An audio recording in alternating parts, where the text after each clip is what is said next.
El mazo estaba en el suelo.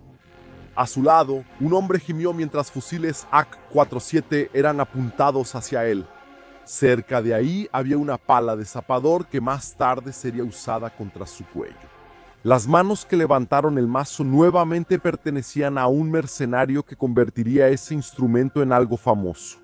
Un símbolo de la guerra y de la empresa militar privada más conocida del mundo.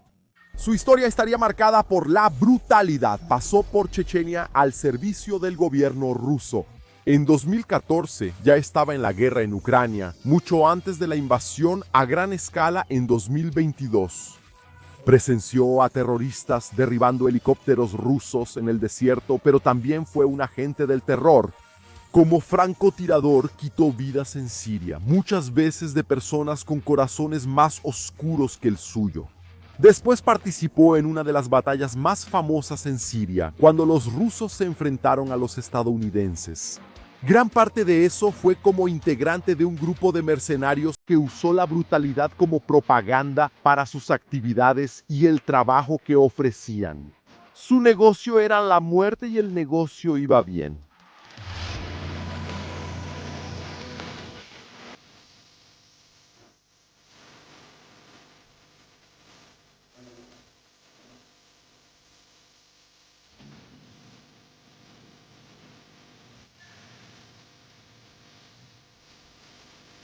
Un mazo se convirtió en el símbolo del grupo de mercenarios más famoso del mundo, uno que, hace una década, era visto como una organización oscura, cuya existencia muchos dudaban. El video que consagraría el mazo circuló en 2019, mostrando una violencia tan brutal que dejó claro cómo los mercenarios del grupo Wagner resolvían sus problemas. No era por nada que su lema era: nuestro negocio es la muerte y los negocios van bien. Con cada nueva campaña se volvían más conocidos, y uno de los hombres que se convirtió en el emblema del mazo y de la crueldad en el campo de batalla terminaría marcando otro capítulo decisivo en la historia del grupo Wagner. Vladislav Apostol nació en Moldavia el 13 de enero de 1988. El padre abandonó a la familia muy temprano. La madre se fue a trabajar a Rusia, dejando a él y a su hermano Anatol al cuidado de la abuela, la única figura que los protegía del mundo. La anciana los mantenía con lo poco que tenía y con el dinero que la madre enviaba. Cuando ella murió, Apostol tenía apenas 6 años. La madre regresó para buscarlo a él y a su hermano, y los tres viajaron juntos a Rusia. En ese momento parecía haber una frágil esperanza de redención en medio de días tan oscuros. Hasta que ella los llevó a la nueva casa. Ninguno de los dos hermanos sonrió ese día. Fueron puestos en un internado donde quedaron confinados. La madre los visitaba una vez al año, y en esas raras ocasiones se sentaban en silencio, evitando incluso cruzar miradas. Mientras el dolor se desbordaba en gestos contenidos, Apostol dejó ese infierno a los 18 años, con el corazón reseco de afecto y rebosando de rabia suficiente para doblar el mundo con sus puños. Nada mejor para canalizar tanto odio que el ejército. El año era 2008 y los restos de la guerra de Chechenia aún humeaban. Las operaciones contra insurgentes seguían surgiendo por el Cáucaso. Grozny, la capital, ya había sido reducida a escombros una década antes, pero el Kremlin aún exigía el aplastamiento total de la resistencia. Para Apostol era el momento perfecto. Ahí comenzaba su verdadera liberación. Como francotirador, abatió a los chechenos con meticulosidad profesional. El moldavo honró su doble ciudadanía, sirviendo a los rusos con una devoción cruel. En poco tiempo, ascendió a líder de escuadrón. Cuando la guerra se calmó, Apostol intentó empezar de nuevo. Después de cumplir el servicio militar, cambió el fusil por un traje, trabajando en seguridad privada. Pero la vida civil no lo moldeaba. Después se convirtió en obrero especializado en escultura industrial en una fábrica en la región de Belgorod. No fue una época próspera.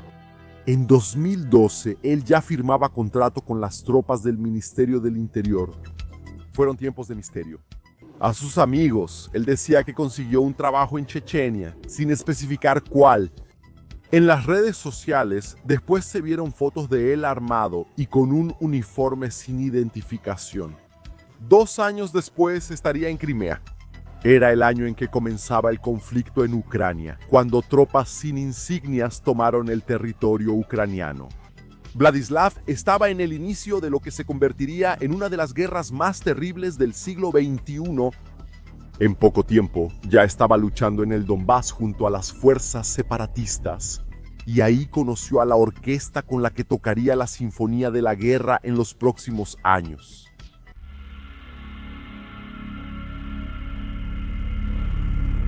Después de la anexión de Crimea, un contingente de cerca de 300 mercenarios rusos, incluyendo a Apóstol, se infiltró en el Donbass como la columna vertebral oculta de la insurgencia separatista.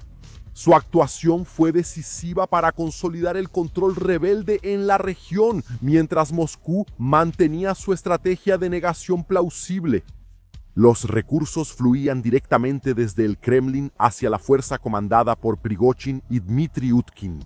Este último, exteniente coronel de la Dirección Principal de Inteligencia del Estado Mayor ruso, se unió al cocinero de Putin para crear un emprendimiento singularmente lucrativo en el mercado de la muerte. La organización adoptaría el nombre en clave de Utkin Wagner. Mientras Richard Wagner, el compositor, entonaba sinfonías adoradas por el régimen nazi, el grupo Wagner cultivaba su propia orquesta, donde los instrumentos eran fusiles y las partituras, trayectorias balísticas en el cielo del Donbass. Apóstol probablemente estaba entre los primeros reclutas en ese grupo de mercenarios. Operando en las sombras, se convirtieron en arquitectos del caos, saboteando puestos de control, paralizando instituciones gubernamentales y saqueando arsenales ucranianos. Especialistas en reconocimiento, emboscadas e inteligencia militar, esos soldados fantasma aseguraban ciudades estratégicas mientras mantenían total negación plausible. Era la guerra no convencional en su forma más pura. Hombres sin identidad conquistando territorio por una bandera que no representaban oficialmente. Entre ellos se movían futuros hermanos de armas. Yakonji Mirasorov, apodado Pamir, por las cordilleras que daban sombra a la ciudad donde nació en Tayikistán, ya estaba siendo reclutado por Wagner. Sirvió en las fuerzas rusas solo por 2 años, pero después ya estaba listo para luchar como mercenario tras pasar un tiempo en prisión por robo. Cuando la batalla por Debaltsevo comenzó en 2015, parecía que todo estaba en manos de las fuerzas separatistas del Donbass. La ciudad estaba rodeada en 3 lados por fuerzas prorrusas. Para disgusto del Kremlin, los soldados de la República Popular de Donetsk y de la República Popular de Lugansk fracasaron miserablemente en retomar la posición de los ucranianos. Las fuerzas leales a Kiev dispararon contra tropas formadas por exsoldados y personas con poca experiencia militar en ese momento. Las PKM ucranianas barrieron a esos soldados intrépidos pero desorganizados. Un BMP-2 de Kiev lanzó ataques con su cañón contra los separatistas de Donetsk y Luhansk. Acorralados, los insurgentes persistieron con tenacidad, respondiendo al fuego con todo lo que tenían. Nubes densas de humo de combate se elevaban desde las posiciones enemigas, mezclándose con el olor acre de pólvora y tierra removida por los impactos. La artillería ucraniana usó lo que tenía para poner a los rusos en una posición difícil. La lluvia de metal que sembró la muerte entre los soldados pro-Kremlin fue disparada durante el invierno. Las unidades de la República Popular Democrática tuvieron que lidiar con esa destrucción. Su liderazgo no logró imponer el avance, viendo solo a hombres heridos pidiendo ayuda médica. Parecía imposible que una ciudad rodeada por 3 lados aún pudiera resistir. La inteligencia rusa se cansó de eso. Fue entonces cuando el grupo Wagner entró en acción junto con otras tropas de la dirección principal del Estado Mayor de las Fuerzas Armadas de la Federación Rusa. Entre estos hombres estaban Apóstol y otros soldados experimentados y brutales. Oleg Kohn, el Kohn, sirvió entre 1900 y 1995 en una brigada de fuerzas especiales.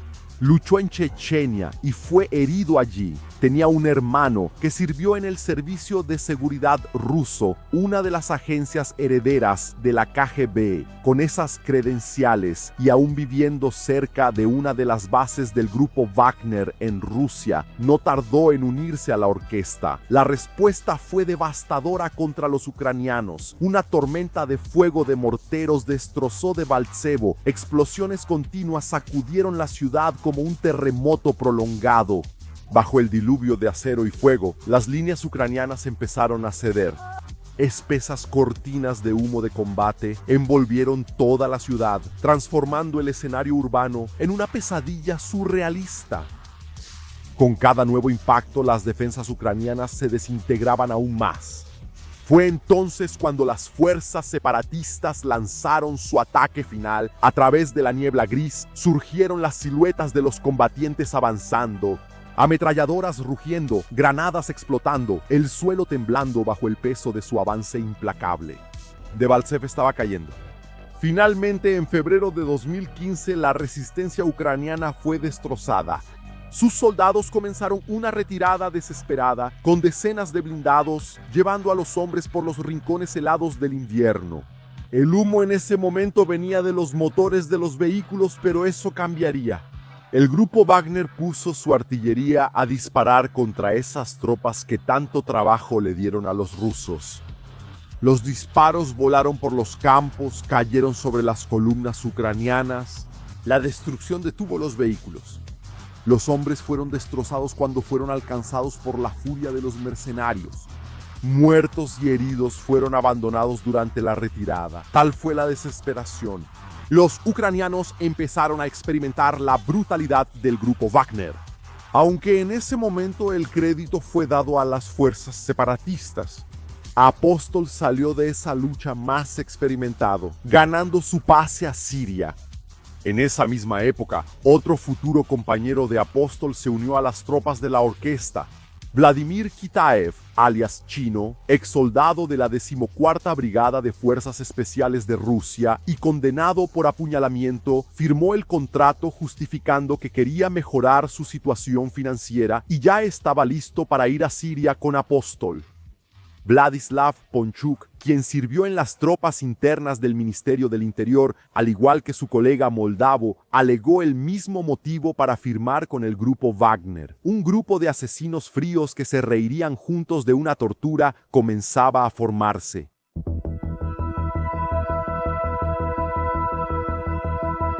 El contrato de Apóstol lo llevó a nuevos horizontes en 2016. Voló a Siria, país donde Rusia había desplegado parte de su maquinaria de guerra. Gran parte de la ayuda para mantener a al-Assad en ese momento venía del apoyo aéreo, pero el grupo Wagner estaba allí para avanzar hacia las posiciones de cualquier fuerza que estuviera en contra del gobierno. Apóstol comenzó en el 4º destacamento de asalto, junto con Stanislav Ditko, cuyo apodo era Escarabajo. Grimir Azorov, el Pamir, también ya estaba allí con Apóstol después de que lucharon juntos en Donbass. En esa época, el moldavo ya era bien conocido por su apodo, Volk o Lobo, según el tatuaje que tenía en el cuello. Ellos sirvieron bajo las órdenes del bielorruso Nikolai Butkin, quien fue subcomandante de pelotón en las fuerzas aerotransportadas de Bielorrusia antes de mudarse a Rusia, obtener la ciudadanía y luego firmar con la orquesta. Marcharon hacia Palmira poco después. Caminaron en ese ambiente seco, sabiendo que el Estado Islámico estaba al acecho. En 2015, los yihadistas aplastaron Palmira bajo sus garras, profanando sus templos ancestrales. Tropas sirias la rescataron en 2016, pero el triunfo fue efímero. En el invierno de ese año, los yihadistas regresaron como una pesadilla recurrente, reclamando la ciudad mártir una vez más. La danza macabra de conquista y ruina estaba por continuar cuando el grupo Wagner entró en la ciudad después de los bombardeos aéreos de los rusos. Sus tanques dispararon hasta concederle a cada soldado del Estado Islámico de Irak y Siria su deseo de convertirse en mártir. Esos tanques sufrieron con la existencia de la organización islámica. El terror no se dio fácilmente. El ejército del gobierno de Siria persistió con el apoyo ruso. Era Wagner en tierra y la fuerza aérea rusa en el aire, enviando cada vez más yihadistas al infierno. El Estado Islámico mantuvo sus armas listas, observando cómo los helicópteros rusos volaban sobre Palmira. Ellos estaban confiados, viendo cómo los terroristas islámicos ardían allá abajo. Se sentían seguros en máquinas como el Mi-35. El cañón de doble cañón de 23 milímetros montado en una torreta fija bajo el morro del helicóptero disparaba hasta 450 tiros por minuto. Los cohetes no guiados transformaron las posiciones del Estado Islámico en un infierno de acero y fuego. Pero los yihadistas, endurecidos por años de guerra, esperaron con paciencia de cazadores. Cuando el sistema de mira finalmente fijó el objetivo giratorio en el cielo, el misil Terrar fue disparado con un rayo vengativo. El proyectil alcanzó el helicóptero con un destello cegador. La aeronave ahora giraba sin control, mientras gritos de Allahu Akbar resonaban por las trincheras abajo. El impacto final vino con un golpe sordo, toneladas de metal y combustible estrellándose contra el suelo del desierto. Incluso cuando las llamas devoraban los restos, un segundo helicóptero descendió intentando un rescate imposible. La esperanza murió cuando una explosión secundaria lo consumió todo, dejando solo silencio y una columna negra de humo flotando sobre la carnicería. La presión sobre los yihadistas alcanzó su clímax, transformando sus gritos de fe en estertores de desesperación. Acorralados en el desierto implacable, presenciaron con horror cómo los cañones de los tanques escupían fuego contra el cielo crepuscular. Cada disparo era una sentencia de muerte que diezmaba sus filas. En un avance, vieron a compañeros ser despedazados por la artillería, miembros arrancados, cuerpos reducidos a simples sacos de carne ensangrentada. Cuando la última explosión resonó, silenciando para siempre sus lamentos, solo quedaron los gemidos agonizantes de los moribundos. Soldados que, uno a uno, entregaban sus cuerpos a la arena hambrienta mientras la oscuridad los consumía para siempre. Palmira cayó. Posteriormente, Apóstol avanzó con el grupo Wagner hacia Deir ez-Zor. Mijail Masharov se unió al escuadrón de Apóstol en enero de ese año. Tenía mucha menos experiencia. Igor Kryanovsky, el Ricochet, firmó el contrato al mismo tiempo. Después de la caída de Palmira en marzo de 2017, el grupo Wagner y el gobierno sirio pretendían dirigirse a Deir ez-Zor y romper el cerco que el Estado Islámico había impuesto a la ciudad durante 3 años. En medio de ese proceso, Apóstol y su escuadrón tuvieron un encuentro que marcaría para siempre su historia y la del grupo Wagner.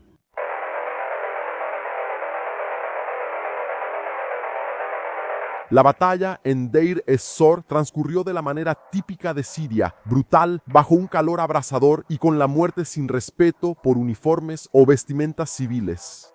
Apóstol tenía entre sus trabajos el de ser uno de los francotiradores del grupo Wagner, un servicio que venía desde los tiempos en que trabajó oficialmente para las tropas rusas. Ahora, desde las sombras de un grupo mercenario, las lentes de su mira apuntaron a objetivos en el desierto sirio, disparó munición pesada contra los soldados del Estado Islámico.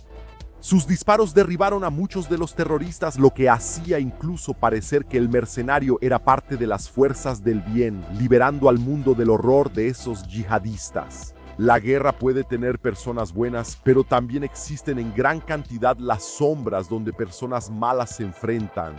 Cuando la luz atraviesa esas sombras, expone crímenes que el mundo juzga con doble moral. Hamad Buta aprendería eso al encontrarse con Vladislav Apóstol y su escuadrón. Ese sirio había dejado el país en 2011, cuando comenzaron las protestas contra Assad.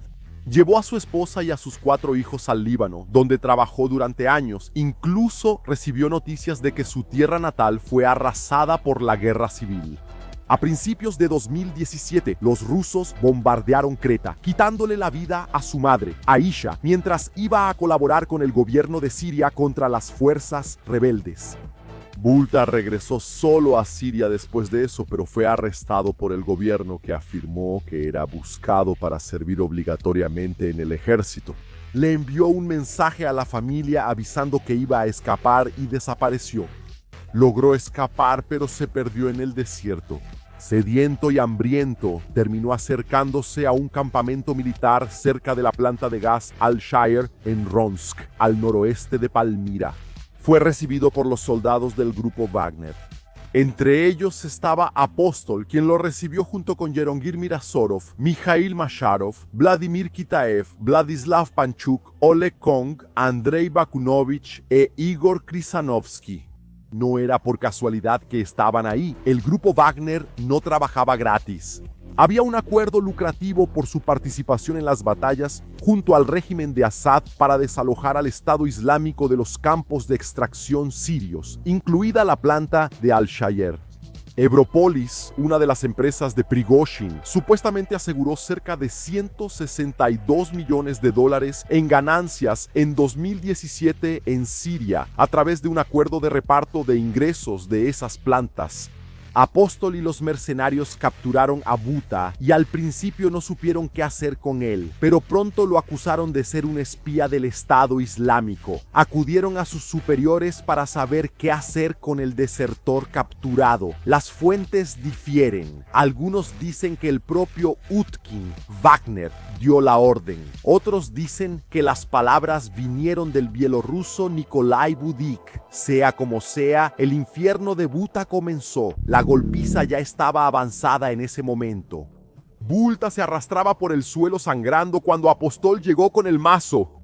Sus compañeros armados sujetaron al prisionero. El pie de uno de ellos inmovilizó el brazo del sirio contra la arena.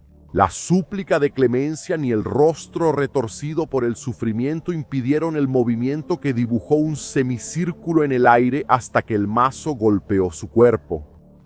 Repitió la acción varias veces, pero Buta fue terco e insubordinado. Retiraba la mano con cada golpe y el mazo caía seco contra el suelo. Eso provocó risas entre los osos, como si estuvieran viendo una de esas caricaturas infantiles de los años 80. El moldavo se irritó, cambió de ánimo, pero el sirio también se negó a que le rompieran los pies con el mazo. La rabia solo creció dentro de Apóstol. Se acercó a Buta y le dio una patada en el pecho cubierto por la ropa ensangrentada. El sirio gimió cuando las costillas rotas crujieron bajo el pie de Apóstol. Buta pidió clemencia una vez más y se distrajo con el dolor. Eso le dio tiempo al moldavo para bajar el mazo. El metal duro venció a los huesos y la carne, deformando la mano del prisionero y lanzando picos de dolor que lo hicieron retorcerse. Gritó en el suelo por más de un minuto, empujado por los pies de los rusos que lo filmaban. Vladislav se sentó frente a él y observó su sufrimiento por unos instantes. Un nuevo mazazo golpeó los pies de Volta, arrancando más carcajadas de los rusos. Ellos filmaron el sufrimiento, las súplicas de ayuda que nunca serían atendidas. Por fin, Volta falleció en las arenas de su país, muerto por extranjeros que supuestamente vinieron a ayudar. Cuando la muerte es un negocio, la brutalidad es la propaganda. Usaron una pala de zapador para decapitar el cadáver del sirio en una operación que duró más de un minuto, filmada y celebrada con gestos que harían famoso al Apóstol. Después de que le arrancaron la cabeza y las manos, colgaron el cuerpo boca abajo. Aprovecharon para tomarse otra foto, orgullosos de su trabajo. Dos de los mercenarios vertieron gasolina por la abertura del pantalón. Apóstol sostuvo una antorcha al lado de Stanislav Edítico. Grabaron felices antes de que el moldavo finalmente encendiera la llama final en el ciclo de brutalidad. Las miradas orgullosas y las bromas demostraron el placer por las hazañas de ese día. Meses después, a finales de 2017, Apóstol luchó junto con sus compañeros para conquistar la liberación de Deir ez-Zor. Durante los combates, Igor Krisanovsky, el ricochete que había llegado en enero, los acompañó para intentar un ataque a una refinería de petróleo. Fue alcanzado por un francotirador y falleció en el lugar, habiendo durado 9 meses en combate. Aún así, Deir ez-Zor cayó ante el poder de Wagner y del gobierno sirio. Los mercenarios sirvieron como héroes, llenos de confianza. Esa confianza los llevaría a un ataque audaz contra los estadounidenses cerca de ahí.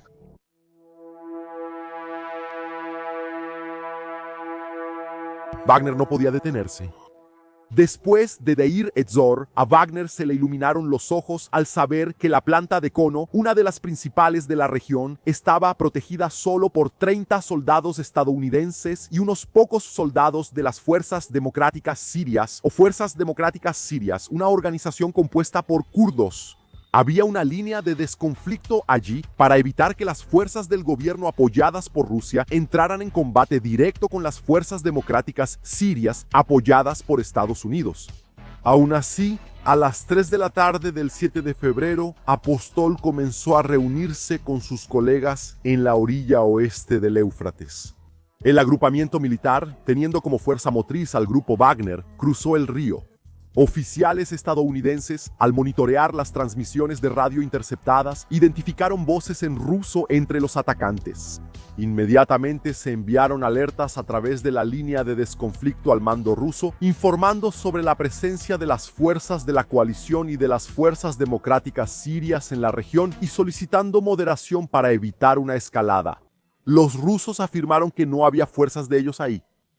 Las tropas aumentaron cerca del Éufrates, sumándose a las milicias pro-Assad.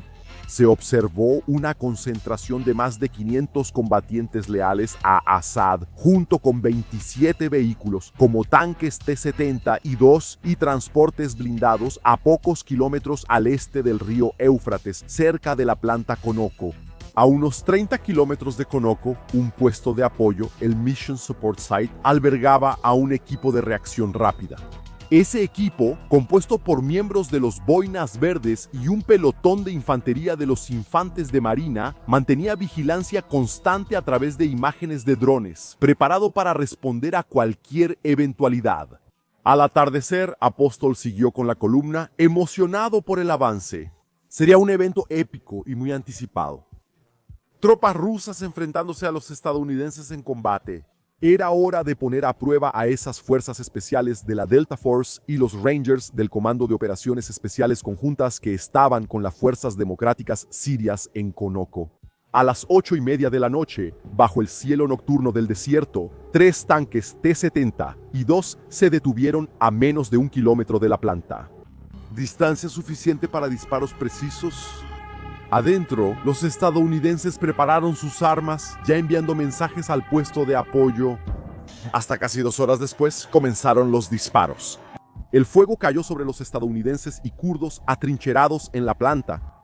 Se escondieron en las trincheras de tierra, oliendo el humo en la noche. Era un momento de gloria para Apóstol y Wagner viendo a los estadounidenses acorralados. La confianza aumentó con la primera reacción de los enemigos.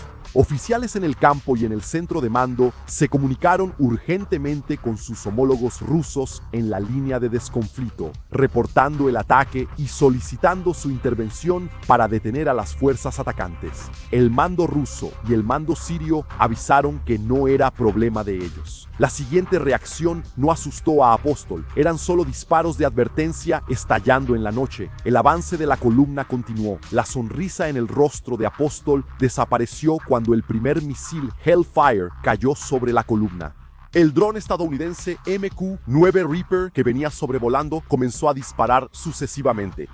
Las explosiones ahora tenían el objetivo de matar. Aviones F-22 Raptor cortaron sus trayectorias para lanzar bombas sobre la columna, aumentando el caos que comenzó a formarse. El metal de los blindados se retorció bajo el fuego. Hombres corrieron gritando por divinidades y por sus madres en diferentes idiomas. Apóstol intentó protegerse en medio del caos, sosteniendo su K-74, mientras algunos de los líderes intentaban organizar a los soldados. El F-Queen's Strike Eagle se unió a la masacre, disparando misiles a tierra como el AGM-65 Maverick, que liberó 57 kilos de explosivos sobre los rusos. Apóstol vio a compañeros caer en esos ataques. Aún así, con la proximidad de Konoko, se unió a las tropas que dispararon contra los estadounidenses, incluso con artillería remolcada. El ruido del avión de combate 130 marcó su presencia en el cielo. Cañones de 20 milímetros, 40 milímetros y 105 milímetros causaron terror en las mentes de quienes lo presenciaron. Los calibres menores perforaron blindaje o partieron a los hombres por la mitad. Los más grandes explotaron junto a los soldados. Parecía que el infierno no terminaba. Los sonidos de los helicópteros Apache sobresalían sobre el crepitar del fuego, los gritos de los heridos e incluso sobre las piezas de artillería del grupo Wagner. Los misiles Hellfire del helicóptero silenciaron el obús remolcado. Apóstol vio cómo algo seguía volando desde algún lugar, punto por punto, hacia el equipo que de alguna manera se había dispersado. Y, en medio de todo eso, el camión militar Ural fue simplemente aplastado como si estuviera hecho de unicel. Apóstol seguía junto a la reacción ante la amenaza. La columna tenía como única esperanza avanzar. Supieron de un grupo que se acercaba para apoyar a los estadounidenses. Dispararon de vuelta y lograron detener a esos boinas verdes y marines en sus vehículos protegidos contra minas y emboscadas. Pero los aviones estadounidenses todavía estaban activos. Eran más de las 11 de la noche cuando la última pieza de artillería y el último tanque desaparecieron bajo el humo de otra explosión. Apóstol caminó entre los vehículos en llamas, mirando a Vladislav Panchuk, otro de los mercenarios que estuvo con él el día del mazo. Se miraron el uno al otro por la situación. Poco después, una nueva explosión lanzó a Panchuk contra un blindado destruido. Un M-42 Reimar había comenzado sus disparos. El equipo de los infantes de marina esperaba pacientemente a una distancia segura. Entonces, cuando recibió la orden, liberó su carga precisa, una cascada de cohetes guiados que viajaron con determinación para encontrar su objetivo en las filas enemigas. Apóstol finalmente cayó, herido, sangrando profusamente por tantas partes que él mismo no podía explicar. En Konoko, los estadounidenses y los cultistas resistieron aún con munición escasa. Afuera, los refuerzos 40 soldados expandieron el perímetro. Ametralladoras pesadas de las torretas de los vehículos fueron empleadas y los francotiradores utilizaron visores térmicos para identificar enemigos ocultos en la oscuridad. Fue el golpe final. A las 2 de la mañana, las tropas sirias y rusas finalmente se retiraron. Solo un kurdo resultó herido dentro de Konul. Afuera, los números variaron según la fuente. Algunos hablaban de 100, otros de 300 muertos, además de decenas de heridos. Al día siguiente, los estadounidenses vieron cómo llegaba ayuda para recoger cadáveres y hombres que aún gemían. Vladislav se desangró hasta morir. Algunos dicen que incluso fue llevado a recibir atención médica. Pero, como todo en esta batalla, los relatos varían. Muchos incluso afirmaron que la batalla nunca ocurrió. Incluso Porgozin publicar las fotos de lo ocurrido y afirmar que fue una de las primeras traiciones que sufrió por parte del Ministerio de Defensa ruso, que no les brindó apoyo aéreo. Fuentes del grupo Wagner afirmaron que la destrucción fue tanta que por la mañana se podía notar cómo la arena derretida se había solidificado y los cañones de las armas se habían doblado por la temperatura infernal de la guerra que cayó sobre ellos. Entre los asesinos de Buta, los destinos variaban. Korongir Mirasorov luchó en África, pero fue despedido por consumo de drogas en septiembre de 2018. Stanislav Ditko salió por motivos de salud y fue hospitalizado en el Hospital Clínico Militar Central de Chinevsky con un diagnóstico de síndrome depresiva en 2019. Cambió de nombre en 2020 y desapareció. Mikhail Masharov fue castigado y expulsado por lo ocurrido con Buta en el caso del martillo. No por el asesinato, sino por el hecho de que el video se haya difundido. Vladimir Kitaev continuó como mercenario en el grupo Wagner luchando en África, llegando a comandar un batallón. Vladislav Panchuk sufrió una lesión cerebral traumática en Kachan, pero regresó al servicio y continuó sirviendo en el 4º destacamento de asalto. Después de eso, sus registros desaparecieron. Oleg Kong y Andrei Bakunovich también desaparecieron. Vladislav Apóstol se convirtió en un héroe para muchos. Hubo ignorantes que nunca vieron el video y adoraron su símbolo. Hubo quienes lo alabaron precisamente por el video. La brutalidad fue apreciada por el grupo Wagner, que adoptó el mazo como uno de sus principales símbolos. Hubo mascotas que fueron usadas por sus mercenarios o por personas que se volvieron fanáticas de la empresa militar privada. Durante la invasión de Ucrania, la orquesta fue considerada un grupo terrorista por la Unión Europea y en respuesta enviaron un mazo. Un video emblemático se hizo famoso durante la invasión de Ucrania después de 2022, cuando un exprisionero que firmó el contrato con el grupo Wagner desertó, pero luego terminó nuevamente en manos del grupo de Prigozhin. En las imágenes, él aparece con la cabeza atrapada, mientras que detrás un hombre sostiene un mazo.